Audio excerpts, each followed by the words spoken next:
There we go. How are you, Kayvon? I'm doing pretty good. Just good ate to breakfast. see you. All right, good. He's happy. Yeah, he is happy. So I go to the Gervonta Davis fight, and I'm sitting there on the floor. It's like the best seats I've ever had. And then I couldn't see the fight because you were standing up in front of me. I had to stand up.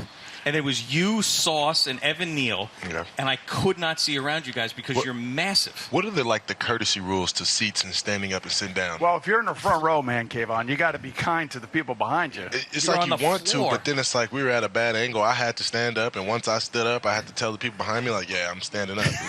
It's just what it is. He came back and he was complaining the whole next day. I said it's amazing to me that, of course, I end up with Evan Neal and Kayvon Thibodeaux are standing up in front of me. It couldn't be like a 5'6" dentist or something. That had to be you guys. Yeah, that's a fact. Yeah, that is a fact. But yeah, I think did you catcall them and say, "Hey, sit down"? Yeah, right. Like I was going to do that. It was a whole lot of commotion going on. The fight was crazy, so it was just like. So welcome to New York. That's your welcome to New York moment because that was at the Barclays Center. Yeah, right? that was at the Barclays Center. And Gio and I have been to a number of fights there together. It is a scene. It's an absolute scene. He actually said he had somebody twerking right in the face. Right. Yes. Someone, not only did I have you guys stand up, the woman in front of me stood on her seat and was twerking the entire fight. It was that type of night, wasn't it? That's what I'm saying. I don't even know how you were focused on the fight. It was too much going on. No, there was a lot going on, but it was a fun night. So your first camp here as a professional football player so far, how's it been going? It's been going pretty well. It's a lot of work to be done. It's hot out here. I didn't expect it to be like this, but it's been fun. Just learning the playbook and getting in with the guys, and everybody's really been coming together, and we're making it happen. You were one of the top picks in the draft, number 5 overall. For most of the year, you were like that #1 slot. Everybody thought you were going to be number 1. You slid the number 5 to the Giants. When the Giants picked you, Kayvon, what was the first thing you thought of about the team, about the organization, and what they needed? On draft day, I think the first thing I thought of was I'm going to New York. I think that was just that big moment for me. And then, realizing that once I, got in and started seeing what was going on, that they were going to, be looking at me to play and looking at me to make an impact now. So ever since then, I've just been building and trying to, sharpen my tools and build my resume so that, when it's game time, I'll be able to execute. I really felt like, and we talked about this, that people were using your personality against you somehow around the draft, which I think is just a joke because you're someone who's a big personality. You like to talk. It's all good. I think that the confidence that you have is something that is tremendous. Did you feel that same way, that there was some undercurrent out there around the draft that you being an outspoken person wasn't a good thing? Well, I think, you got to take it for what it is. I never really looked at my personality as a downfall. I really just was kind of figuring out where would be the best fit, and obviously there couldn't have been a better situation for me. And ever since then, it's been good. I'm glad you recognize that because the pass rushing situation here, look, this franchise is known for a couple things. It's known for great quarterbacks and great pass rushers, and maybe the greatest pass rusher of all time in LT. I mean, you know that. And, of course, you have Michael Strahan, who's a Hall of Famer and who set the sack record. I mean, they haven't had anybody like that for quite some time. You're that guy. You realize that. Trying to be. Take it every day. Yeah, but, that's great. I mean, that's what you want. You want opportunity. You want a chance to be the guy that Giant fans have been hoping for. When you got drafted, Giant fans went crazy for it. Yeah. They thought this was like one of the best picks that the Giants had. That doesn't always happen in New York. Exactly. Right. Yeah. They loved it from the get-go. So, I mean, that's a high expectation that you have to reach, but you seem like you welcome those expectations. I mean, yeah, for me, the only good battles are the uphill ones. And right now we're in an uphill battle. So just trying to continuously get better and trying to just do the little things that are going to separate me and prepare me for the season. Here's the amazing thing. I just thought about this. Kayvon Thibodeaux joins us. You were projected to be the #1 overall pick, and I think that probably would have made you happy, but you went number 5. And now you had to get number 5 from Graham Gano, the kicker, because number 5 is significant in your life. Yeah.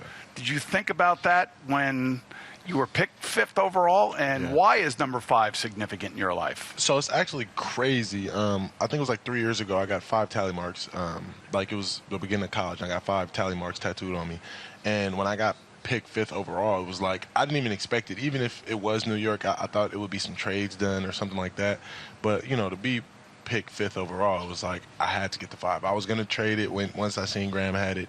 But then it was like, it was destiny. So, but there's 5 buddies in your life that means something to you, right? Yeah. That's why the 5 is so important. That's why I got in. That's why I was really dope. So then, just seeing it come full circle, it was like, yo, this was like meant to be. He should talk to our update guy, Jerry Recco, about this moment and what it means to him. He doesn't believe in any of that stuff. He doesn't believe in like meant to be stuff. So.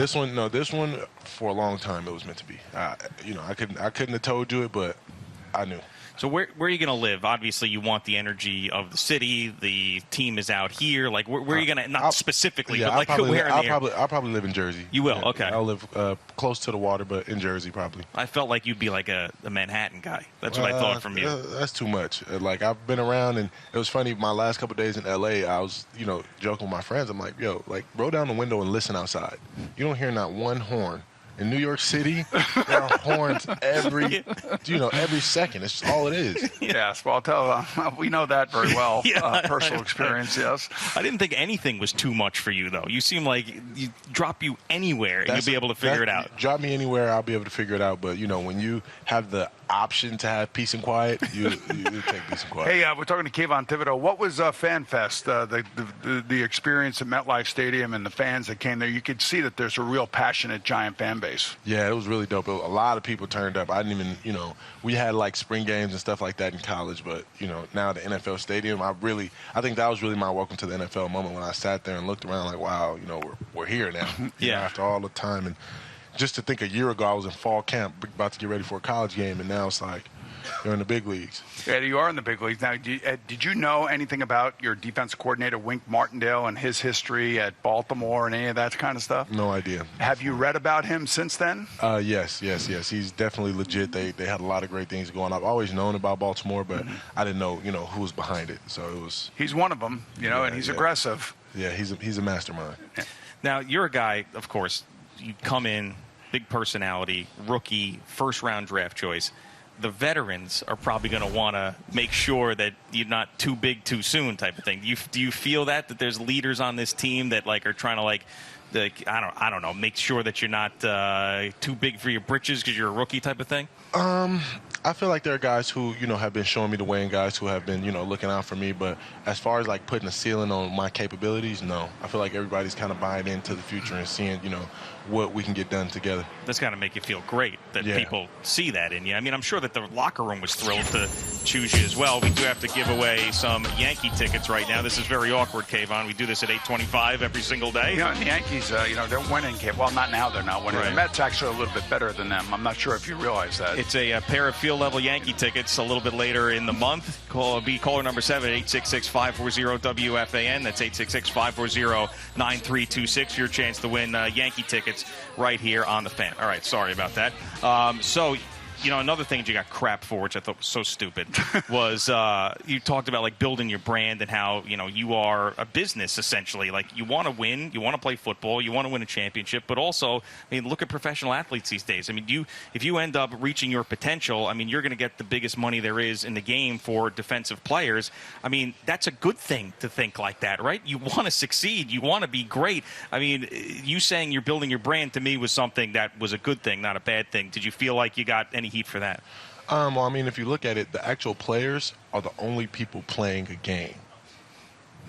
Let that sink in. We're the only people playing a game. Everybody else is doing real life business. Everybody else is in a career. Everybody else is, And Gotcha. We are left inside of the game. So once we kind of take that step back and realize that nothing is a game, right? That this is your business. That everything you do is a part of the, what do you call it, business ecosystem or whatever you want to say. Yeah.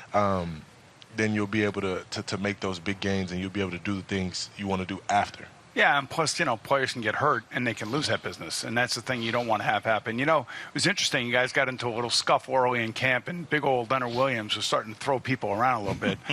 What kind of impact has Leonard had on you?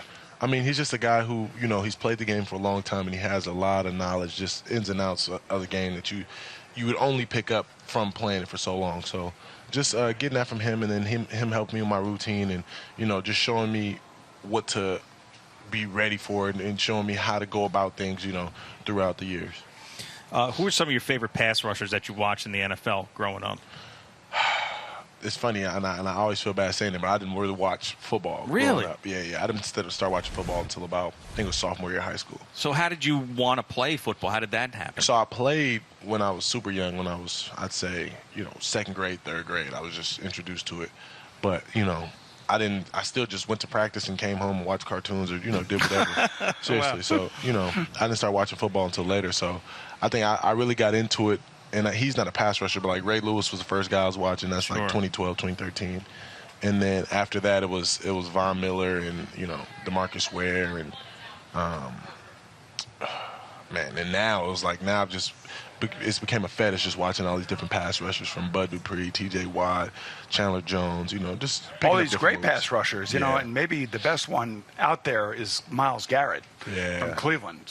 He can do things like people don't understand. Like when you guys are coming around the corner, to be able to lower your inside shoulder and get underneath a tackle like Evan Neal or Thomas out here that you're facing every single day is not the easiest thing in the world to do. At all. Not even close. How many moves do you have? Well, I don't necessarily feel like it's about the number of moves because, anybody can do all the moves. You know what I mean? I think it's about finding what actually works, right? Because for me, what I didn't realize is, in college, I could say a move in my head that I'm going to do, and I can go do it. In NFL, you got to have multiple moves and take what they give you. So it's a little bit of a different game, but it's still just being able to execute the moves that you have. So you'd never go into a game without, at least 3 moves and not more than 5 moves. How's Brian Daboll been as a head coach? It's his first time, too, so you guys at least share that in common. His first-time head coach, your first rookie season, how's he been?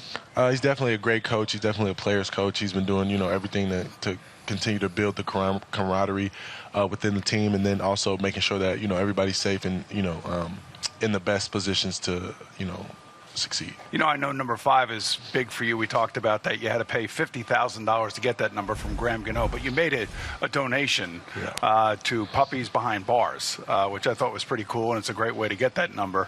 I want to ask you about 2 numbers. When I say number 56, what comes to mind to you in a New York Giant uniform? LT. All right. What about number 92? Straight hand. Yeah. What about number 11? Oh. Yeah. Got me there. Nothing, right?